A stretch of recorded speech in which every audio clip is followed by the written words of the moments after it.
Let us begin where all victories truly begin, not on the battlefield, not in the boardroom, not in the arena, but within the quiet, invisible chambers of the mind. The greatest wars of history, the most profound discoveries, the towering innovations, and the enduring revolutions were first imagined before they were enacted. It is the mind that conceives victory long before it is celebrated by the crowd. Without mastery of thought, there can be no mastery of circumstance. The man or woman who wishes to win in every situation must first conquer their mind, for the external world is nothing but a reflection of the internal state. You see, when one is confronted with life's challenges, the first instinct is not to move the hand or the foot. It is to process the situation mentally. In that split second, your mind determines whether you will approach the problem with courage or retreat with fear, whether you will see possibility or drown in despair. That is why the ancients said, "As a man thinketh in his heart, so is he." It is a profound recognition that your thoughts are not mere shadows passing through the corridors of your consciousness. They are the architects of your destiny. Think of the great leaders of history. Nelson Mandela, imprisoned for 27 years, emerged not as a broken man, but as a statesman ready to heal a divided nation. How was this possible? It was because, in the silence of his prison cell, he had trained his mind to remain unshaken by despair. The body was confined, but the mind was free. It is this freedom of thought that allowed him to transform prison into preparation, suffering into strength, and bitterness into vision. The lesson is clear. If your mind is conquered, no external freedom will benefit you. But if your mind is liberated, no external chains can hold you. Victory begins in the mind because the mind shapes perception, and perception shapes action. Two people may face the same mountain. One sees an impossible wall, the other sees a challenge worthy of conquest. The mountain is the same, but the interpretation differs, and it is interpretation that determines destiny. If you condition your mind to see possibility where others see limitation, you will win where others surrender. This is not magic. It is the disciplined art of thought training. Psychologists tell us that the brain has a negativity bias. It is wired to detect threats, to anticipate loss, to magnify danger. Left untrained, the mind becomes a servant of fear. That is why the man who wishes to win must re-educate his thoughts, must discipline his imagination, must challenge his assumptions. He must learn to silence the voice that says "I cannot," and amplify the voice that says "I must." He must cultivate a mental posture that bends toward victory even when circumstances scream defeat. But let us be clear, training the mind to win is not about empty optimism or shallow affirmations. It is about aligning thought with disciplined action. To tell yourself that you are victorious while refusing to discipline your habits is to indulge in fantasy. True mental training demands that thought and action walk hand in hand. A trained mind directs the body with clarity, harnesses emotion with wisdom, and focuses attention with purpose. It is this harmony between thought and action that produces sustainable triumphs. Consider the athlete who steps onto the track. Long before the race begins, he has run it 1,000 times in his mind. He has trained his thoughts to focus not on the possibility of losing, but on the mechanics of winning the breath, the stride, the rhythm, the finish. The body merely follows what the mind has rehearsed, and when the race is run, the victory is not surprising, for it was first secured in the realm of thought. In the same way, the student preparing for an examination, the entrepreneur launching a business, the parent raising a child, All must win first in the mind before they win in reality. And yet many of us lose before we even begin, because we allow the seeds of defeat to germinate in our thoughts. We declare ourselves incapable, we magnify our weaknesses, we imprison ourselves with doubt. It is not life that defeats us, it is our own surrender in thought. The one who trains his mind refuses to lose in imagination, for he knows that once the mind concedes, the body follows. That is why we must be vigilant custodians of our thoughts, selective about the ideas we entertain, and deliberate about the beliefs we embrace. To train the mind is to practice mental discipline daily. It is to replace unproductive thoughts with empowering ones, to question inherited beliefs that no longer serve us, and to cultivate a vision so clear that it compels our entire being to align with it. It is to feed the mind with knowledge, to stretch it with challenges, to sharpen it through reflection. A trained mind is not a passive mind. It is an active force steering life toward victory with precision and resilience. My friends, if you wish to win in every situation, do not begin by asking how strong your opponent is, how heavy the burden is, or how difficult the road is. Begin by asking, how trained is my mind? For the untrained mind will surrender in the face of inconvenience, but the trained mind will endure even in the furnace of adversity. The untrained mind will shrink before challenges, but the trained mind will expand to overcome them. When we speak of winning in every situation, we cannot escape the reality that life is a terrain littered with obstacles. It does not matter whether you are rich or poor, educated or uneducated, young or old, sooner or later, you will collide with adversity. The question, therefore, is not whether you will face obstacles, but whether you will allow them to define you or refine you. The untrained mind interprets obstacles as walls, permanent and immovable, but the trained mind, disciplined in thought and resilient in spirit, interprets those same obstacles as stepping stones. And herein lies the secret. Resilience transforms obstacles into opportunities. Life is not generous with ease. Even the most talented must endure trials. Even the most privileged must confront seasons of difficulty. But there is a difference between those who crumble and those who rise. The difference lies not in the size of the obstacle, but in the strength of the perspective. Resilience is not the denial of pain, it is the decision to stand in spite of it. It is not pretending that the storm is not real. It is anchoring yourself so firmly that the storm becomes the training ground for your strength. When we study the great lives that shaped history, we see a common thread. They did not escape adversity. They were defined by their response to it. Thomas Edison failed over 1,000 times before creating the light bulb. Each failure to him was not evidence of defeat, but proof of discovery. He had merely found 1,000 ways that did not work. Where another man would have buried himself in frustration, Edison trained his mind to see opportunity hidden in failure. And so the story of human progress is, in part, the story of resilience, of men and women who turned obstacles into inventions, setbacks into revolutions, and wounds into wisdom. But resilience is not inherited, it is cultivated. It begins in the mind that refuses to interpret difficulty as final.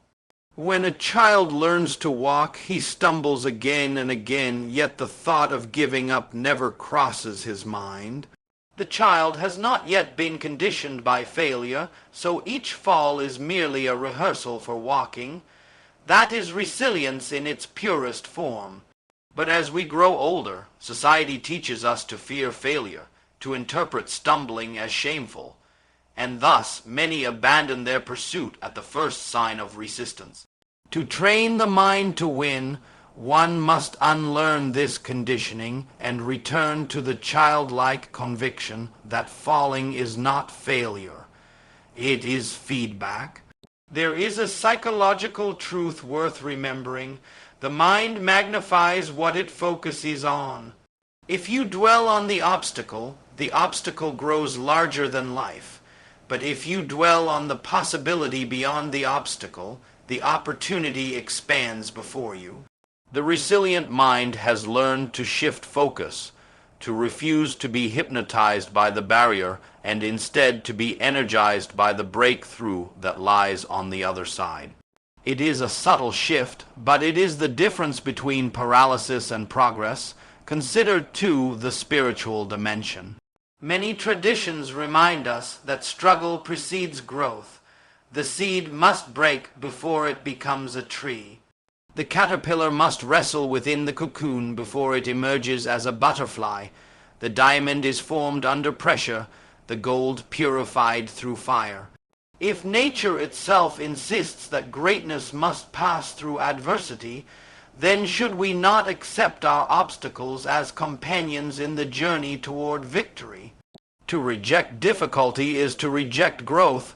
To embrace resilience is to embrace transformation. Yet let me caution you, resilience is not passive endurance. It is not sitting in the ashes of your failure hoping that life will somehow change. Resilience is active. It is the mental decision to reframe, to re-strategize, to rise again. The resilient person does not deny the wound, but uses it as a map to navigate future battles with wisdom. Resilience is the alchemy that turns pain into power. It is the discipline that looks at defeat and declares, "This is not the end. This is the beginning of a new strategy." The world we live in today is filled with individuals who surrendered because of temporary setbacks. Some gave up on their education after failing one exam. Some abandoned their dreams after their first business collapsed. Some silenced their voices because of one criticism. But history will not remember those who surrendered at the first sign of difficulty. History remembers those who dared to rise again. Every time you endure, you write a line in the book of resilience. Every time you transform an obstacle into an opportunity, you carve your name in the hall of victory. And let us be honest, resilience is not easy. It is forged through practice, through small victories over daily inconveniences, through choosing patience when frustration is tempting, through standing tall when bending is easier. But each small act of resilience strengthens the muscle of perseverance. The more you practice, the stronger your inner constitution becomes. Eventually, what breaks others will build you, and what defeats others will discipline you. So I say to you, do not curse your obstacles. They are not here to destroy you, they are here to reveal you. Every challenge you encounter is a mirror, showing you the depth of your strength and the quality of your mind. And if you train your mind to meet each obstacle with resilience, you will discover that what once intimidated you will one day bow before you. The resilient mind, therefore, is undefeatable. For no matter the outcome, it has already won because it refuses to be broken. Even in apparent failure, it extracts lessons. Even in loss, it finds seeds of gain. This is the paradox of resilience. The one who refuses to lose ultimately cannot lose. If victory begins in the mind and resilience allows us to turn obstacles into opportunities, then it is consistency and focus that complete the equation. For what use is a powerful thought that flickers only for a moment and then dies out? What use is resilience that rises in one season but falters in the next? Greatness, my friends, is not built in bursts of brilliance, but in the steady rhythm of disciplined focus. The human mind, like an untamed river, can flow in all directions, but when trained, it becomes a mighty force capable of cutting through stone. Consistency and focus are the engines of mental mastery. They are what sustain victory long after the battle is won. Let us reflect deeply on this truth. Most people do not fail because they lack talent, nor because they lack opportunity. Many fail because they lack the patience to persist, the discipline to repeat, and the focus to eliminate distractions. They burn brightly for a moment, but do not endure long enough to see the fruit of their labor. The world is littered with abandoned dreams, half-written books, unfinished projects, and unfulfilled goals, all casualties of inconsistency. Yet those who succeed are not necessarily the most gifted. They are those who, day after day, discipline their minds to return to the task, to focus their energy, and to commit to the long road. When you study the lives of those who left a mark on history, you will discover that they were not always extraordinary in ability, but they were relentless in practice. Michelangelo spent years perfecting his art with painstaking attention to detail. Beethoven, though deaf, returned to his music with unyielding consistency. In our modern world, athletes like Serena Williams or Cristiano Ronaldo remind us that focus and repetition are the foundation of mastery. What they achieve in the spotlight is only a reflection of what they consistently rehearsed in obscurity.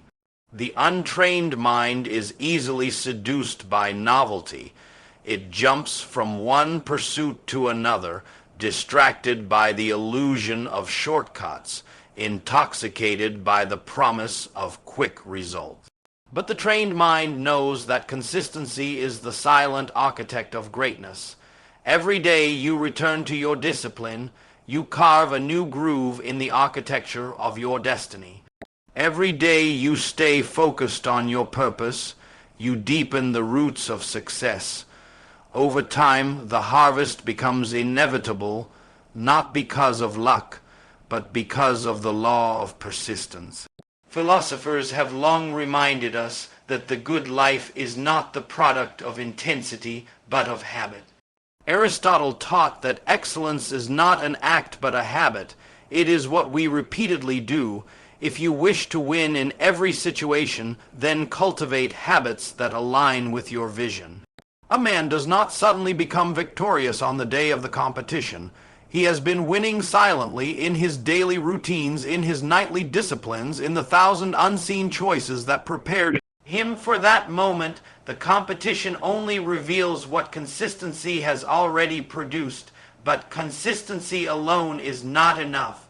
It must be married to focus. Imagine sunlight scattered across the earth. It warms but does not burn. Yet when concentrated through a magnifying glass, that same light ignites fire. The mind works the same way. Scattered attention produces nothing but wasted energy. Focused attention creates results that astonish. In an age of endless distraction, the true battle of the mind is the battle for focus. The trained mind knows how to shut out the noise, to ignore what is trivial, and to give undivided attention to what matters most. And here lies the paradox. Focus is not about doing more. It is about doing less with greater intensity. It is about prioritizing the essential and discarding the unnecessary. Too many lives are scattered across trivial pursuits, and as a result, they achieve little. The man who tries to chase 10 rabbits catches none. But the man who focuses on one rabbit with consistency will eventually secure it. In the same way, if you train your mind to focus relentlessly on your purpose, your life will move with clarity and direction rather than confusion and distraction. Consistency and focus, then, demand sacrifice.